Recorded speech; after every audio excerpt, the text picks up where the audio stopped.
Hello, TandLers, and welcome to another episode of TandL Talks, the podcast for, about, and featuring fabulous educators. I'm your host, Nancy. In each episode, we focus on the people and practices that are helping us grow stronger together as a learning community. Today, we're shining a spotlight on the power of music education with one of our incredible educators, Stephanie Magnusson. Stephanie's an elementary music teacher whose energy, expertise, and heart for kids have inspired generations of students. Stephanie shares what drew her to music, how she helps every child find joy and confidence through rhythm and song, and why she believes music is the great equalizer in our schools. This conversation was such a joy, and as often happens when you're talking with passionate teachers, the time flew by faster than expected. So the episode ends a bit more suddenly than planned, but trust me, it's full of wisdom and warmth all the way through. Let's jump in. Hello, TandLers. Today we are here with Stephanie, one of our fabulous music teachers. Thank you, Stephanie, for being here at the TandL Clubhouse to talk about music instruction. Tell us a little bit about yourself. Well, thanks for inviting me. Well, I'm Stephanie Magnusson. I am in my 32nd year of teaching. 32nd, that's a long time. And I have been doing K through 6 elementary music for the last 27. My first few years were K through 12. Oh, wow. Yeah, so I did band, I've done choir, I've done beginning band, I haven't done orchestra. It's the one thing I never had to do. You haven't done orchestra yet. Right? Oh, No. I am a highly qualified elementary music teacher. My certificate is actually K through 12 choral, instrumental, and general. So I am qualified to teach all of it. I just would never want to do a string program. Yeah. That's a little outside my comfort zone. Yeah. And I came to Puyallup. This is my 19th year in Puyallup. Great. Yeah.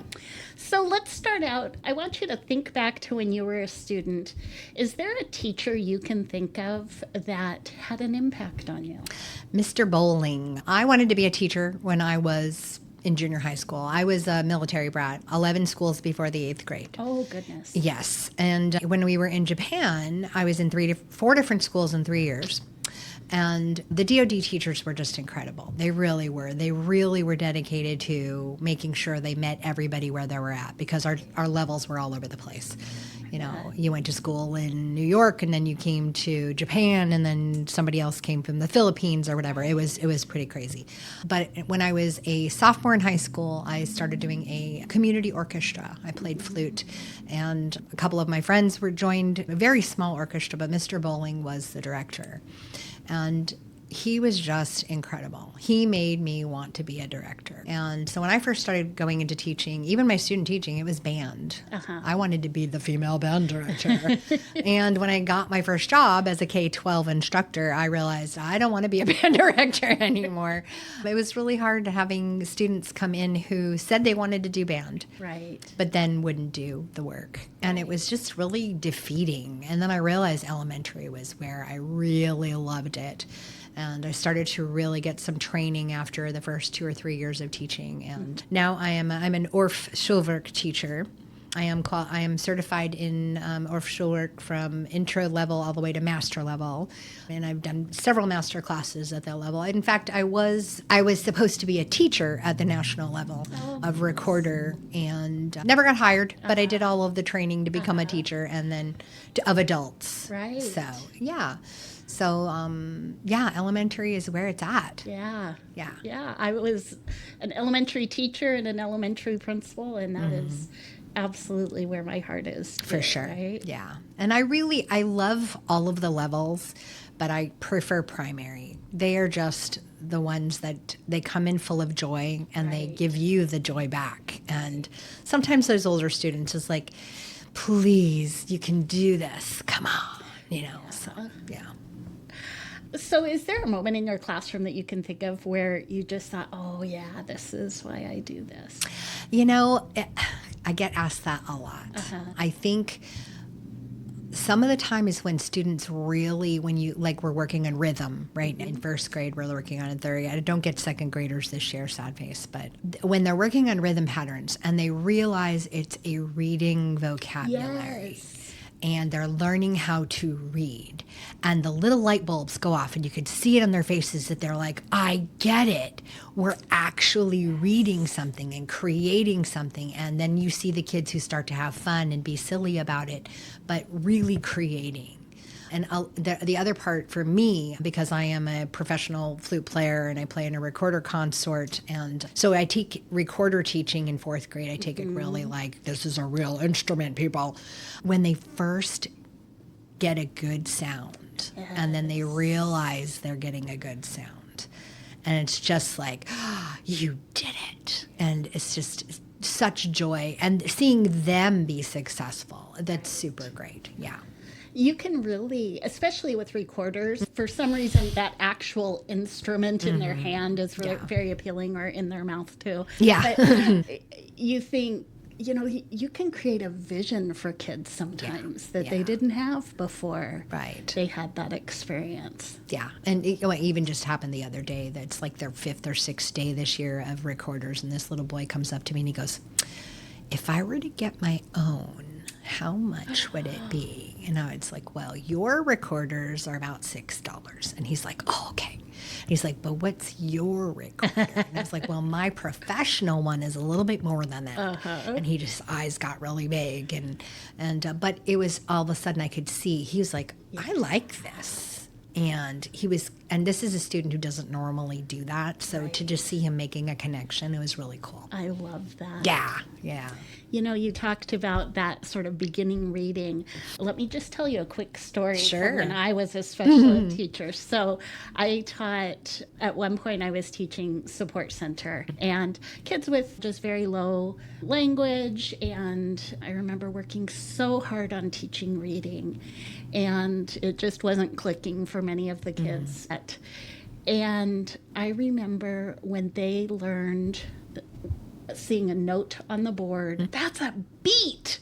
And they were able to say it, then they'd say it everywhere, beat, and they'd want to tell, I don't know if you remember Jill Jones. Oh, yeah. Jill Jones was our music teacher. I loved her. Yeah. But they were so excited, and I remember thinking, that's the first thing they've ever read. Way before they were reading words, figured out that's what the beat Well, and is. sometimes I'm doing support center this year for the first time in over 20 years.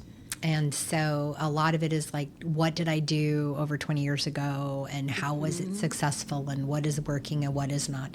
And then remembering that sometimes with them it's an experience. Yeah. And sometimes, like we were doing a little thing today, Old MacDonald, seriously, like Old MacDonald, and this little girl who is nonverbal. Right. I said, okay, what animal? And she started making chicken noises. And I was just like, oh, she wants to do a chicken. And she was just delighted that I understood what she was saying. Or how they love patterning and copying. Yes. I have one boy who is he struggles, but in music, he's already learning songs on the piano, and he just remembers patterns. And like for him, man, if he could have music every day. Yeah. And he can't, but, just seeing those kinds of things, that's where I'm really focusing right now. Right. How do I reach them in a way that they can communicate it back? Right. Yeah, it's magic. It's seriously magic. Yeah. I love it. I know. So we've talked a little bit about this, but how do you see music just overall helping kids grow? So maybe not just musically, but socially. Socially, emotionally. Yeah. One of the things that I really love about music is it can be a place where students who don't succeed in other places can be successful. I have students, of course, we get all the IEP accommodations and all the things, and because it's a safe environment and they know they can ask me for help when they need it, for chunking or whatever, it can be a place where they're super successful and feel really good about it, when sometimes they'll go back to a classroom and just know that they're not meeting the standard. And some students, when they get to a certain age, they get very hard on themselves. Yeah. And so I love being able, it's kind of, how do I say it? It's like, it's equal. Everybody is in there doing the same experience with the same amount of time and effort and learning. And they're all learning at different levels, but it's the great equalizer. Like, come in and they're experiencing it where they need to experience it. And leaving aside whatever assessment, which is still just as important, but coming in there and being able to be successful is just really, it's satisfying for me and it's satisfying for them. You know, and I think about, too, those kids as they get older, sometimes when they're locked in with music and the art, that might be the most motivating thing that gets them through the door of school every day. Yeah. That is where their heart is. So they might be struggling academically in all these areas, but they're showing up because they play the flute and they've got to be there for band, right? Right, exactly. And you hear those stories, and at the elementary level, it's required. So it's not like I'm really seeing that. But I have had students who have become music teachers who have gone out into the real world and become actors or singers or gone into musical theater. You know, I have one student who I taught a million years ago. I started 32 years ago, and he was one of my first students. He was, I think, in first grade. And he reached out many years ago as a Facebook thing, and he is a English teacher who happens to play like 5 instruments, and he directs musical theater. Oh, cool. And, you know, a few years ago, he invited me out. I got to see one of his plays. I mean, it's just one of those things where, you know, you're reaching some of them, and that's really cool. Right. Yeah. And occasionally it's nice to see a note from, you know, I just like about 2 years ago just got a note. Oh, we remember doing drumming with you and my sister and I just wanted to share that. And I was like, oh, that doesn't happen. You know, it's really cool. But yeah, I think that's really for me the biggest thing, giving them the structure they need, but also the experiences. Yeah. In what ways does music support learning across other subjects? Well, I tell them it's everything. Yeah. You have to read, you have to write, you have to listen, you have to know history. I do music history all the time. We do different genre studies I do what's called a brain dance. It's a brain activity based on the development of a baby from birth to 12 months old. And we do it every day to wake up the body, wake up the brain. And I use genres to teach the brain dance. So every week is a different genre. And then you get to see what kids know and what they don't. And if there's one I forgot, kids can add to the list. And then we do a little spinner wheel online and like, oh, it's solos this week. So then you're asking a kindergarten class, has anyone heard the word solo? And all the kids who are dancers know that solo means you do it by yourself. And these are kindergartners who are giving you definitions of arts genres. I mean, it just blows my mind. Right. Or we did last week was classical music. We used Mozart. Did you know that Trolls 2 has Mozart in it? Oh. And like I learn all these things from students. Right. Or Five Nights at Freddy's has Bizet, a composer Bizet. So the kids teach me a little bit about that too. So the music history part of it. And so we're always just trying to put a little bit in it. You've got all of that science when we do the science of sound. How does something make a sound? I used to do a unit with 6th grade where they had to make an instrument based on a musical group. So it had to be woodwind, brass, percussion, or strings. How does it make a sound? All that. So we really literally have everything. Right. And of course, math. Right. Absolutely. Rhythms are math. Yep.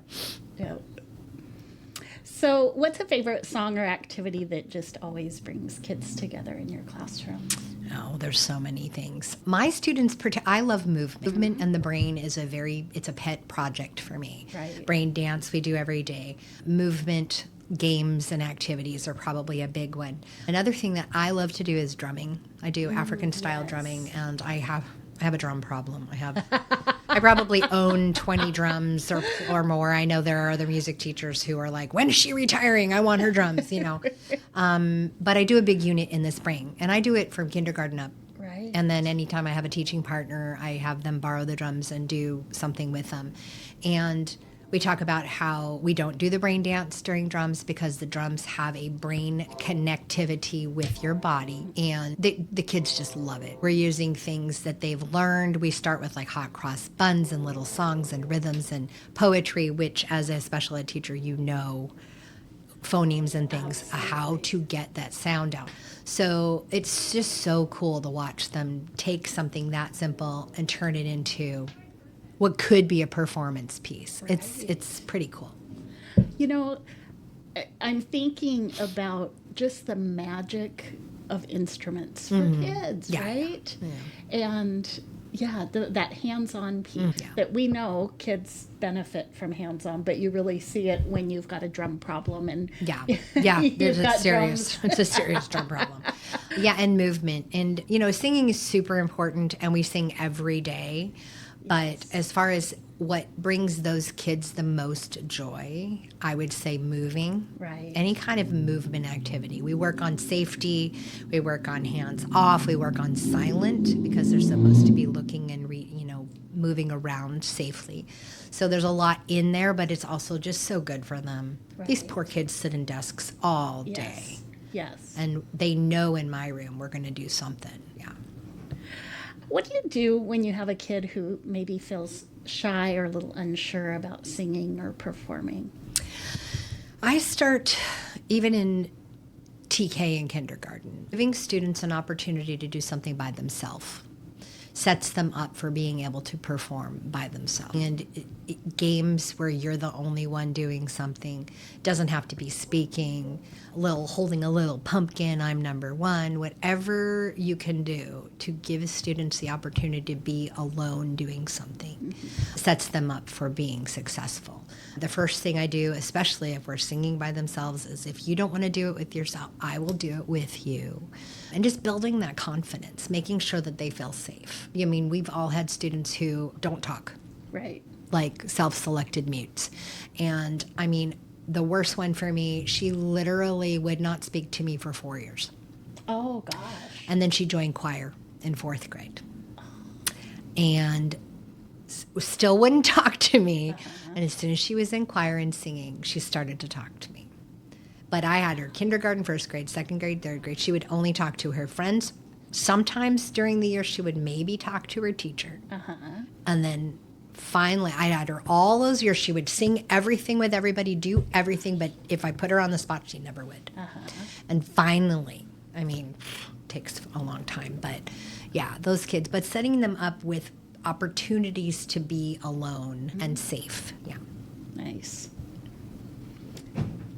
So what strategies, you talked a little bit about this, but do you have specific strategies that make music accessible for everyone, even those kids who think they can't sing? I'm one of those kids. Yeah.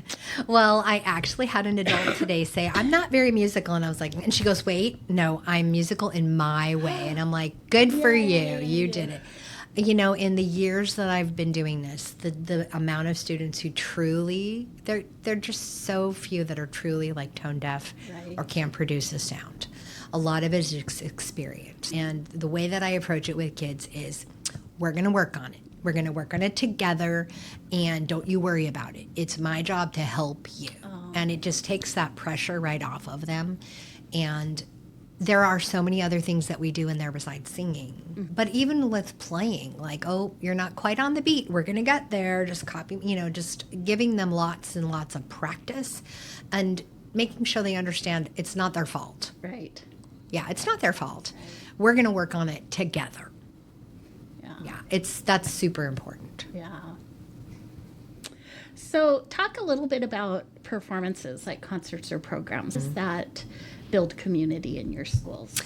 Well, this year, for the first time in 32 years, I am not doing programs because I'm not the choir director this year for the first time in 32 years. Oh, okay. I'm not the choir director. I don't have most of the upper grades.